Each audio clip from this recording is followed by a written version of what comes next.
अब क्या बताते हैं, जैसे आप जी सत्संग की तरफ चलते हो, ये काल ना जाने कितनी बाधाएं पैदा करेगा। बाकी किसी संत के पास जाओ, नो प्रॉब्लम, क्योंकि उसको पता है वहां गया तेरे काम थे। अब उस समय ये सोच ले कितनी हानि होने की सोच लगता हो कि या पता नहीं ये हो जाएगा वो हो जाएगा, ये डरावा है आपने। फिर भगवान किसे कहते हैं? ये सोच ले जैसे एक नाइट सर्विस में जावा था एक व्यक्ति, और सुबह वापस आना था। नाइट सर्विस में इसलिए गया था कि जल्दी काम करके वापस आऊंगा, कोई कोठी बना हुआ था, किसी कामवश जाना था। रास्ते में ही वो नाइट सर्विस वाली बस दुर्घटनाग्रस्त होगी, वो मृत्यु को प्राप्त हो गया। अब वह जल्दी भी गई और वह कोठी भी गई। ये दास आपको बहुत बार सुनाता है कि तलवंडी भाई एक कस्बा है, फिरोजपुर जिला, पंजाब के अंदर। वहाँ दास के पूज्य गुरुदेव जी रहा करते थे, उनके बहुत से शिष्य हैं। और दास भी वहाँ उनकी सतलोक गमन के बाद एक रविवार को वहाँ सत्संग किया करता था। वहाँ गुरुदेव के शिष्यों के कुछ रिश्तेदार, एक रिलेटिव आए हुए थे किसी बुढ़िया की मृत्यु के उपरांत शोक व्यक्त करने के लिए। वो शनिवार को जाने लगे, शुक्र को आए थे। तो हमारे उन भक्तों ने कहा कि आप सत्संग सुन के जाना, कल रविवार है, रुक जाओ, 9 बजे सत्संग होगा, 2 घंटे सत्संग सुनना। वो कहता मैंने बहुत सुने सत्संग और मुझे बहुत जल्दी है। तो उन भक्तों ने कहा कि आपने सत्संग बहुत सुने होंगे पर ऐसा नहीं सुना होगा, आप अवश्य सुनिएगा। अब रिश्तेदार तो प्रार्थना ही कर सकते हैं, जबरदस्ती नहीं कर सकते। वो नहीं माना, उसने कहा कि मेरा एक एग्रीमेंट होना है किसी पार्टी से, उसमें मुझे 5 लाख रुपए का बेनिफिट होगा। 1997 की बात है। 1997 में 5 लाख तो आज के 1 करोड़ समझ लो। अब उसने नहीं माना, शाम के समय चल पड़ा शनिवार को, यानी थोड़ा सा दिन रहता था।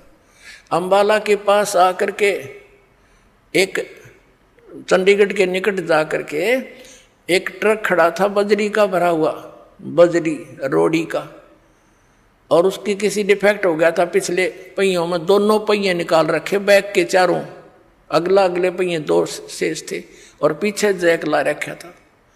अब उसने तो वो 5 लाख दिखाई दे थे, मारुति कार थी, पूरा परिवार था। वह ट्रक के नीचे घुस गई स्पीड तय। वो पहले तो जैक गिरा, वो पूरा लोडेड ट्रक उसके ऊपर गिर गया, चारों के चारों सदस्य वहीं मर गए। अब चाट ले उस 5 लाख के बेनिफिट ने, सिर पर धर ले उसको ठीने। परमात्मा कहते हैं राम नाम कड़ुआ लगे, ये मीठे लगे दामे, दुविधा में दोनों गए, माया मिली नारा में। और जय वो रुक जाता, कहते संत सन में आणते आई टले बला, और जय मस्तक में सूरी हुआ काटे में टल जा।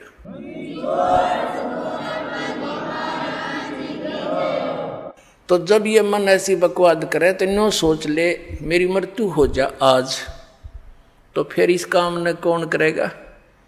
तो इस कहते हैं हम व्यक्ति भी काम छोड़े काम होया करें। हम बच्चों को छोड़ते हैं 14 साल के लिए पढ़ने के लिए फ्री बेटा, और खर्चा करते न्यारा, और 2 रोटी के लिए। हम नहीं बताएं वही ज्ञान है, यू ज्ञान इतना दृढ़ हुआ नहीं है कि इसमें भी कुछ करना पड़ेगा। इतना शीश दे देंगे हम इसमें भी, जब ये समझ में आओगा। ये कंपलसरी है, ये तो बहुत जरूरी है, अनिवार्य है हमारे लिए, और वो मजबूरी है पेट के लिए। तो ये सोच ले कि मेरी आज मृत्यु हो जाए, फिर कौन करे? तो यूँ सोच कर चल पड़, 2 दिन 3 दिन जैसा तेरी इच्छा हो कि मर गया मैं, चल भाई।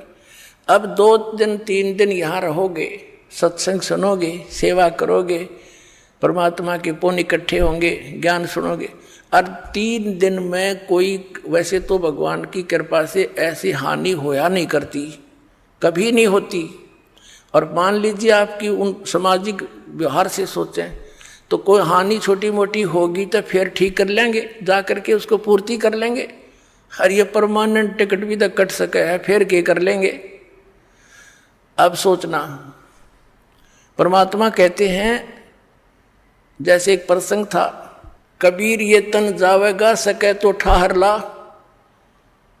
जैसे पुराने समय में हमने देखा, एक कड़ी वुडन बैटन होती थी, कड़ी काठ की, और एक वुडन बीम होता था, सतीर, और उसके ऊपर मकान की छत डाली जाती थी।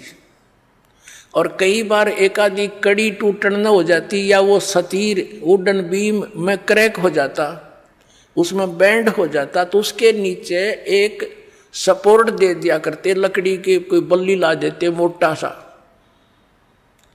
तो वो उसको बोलते ठहर।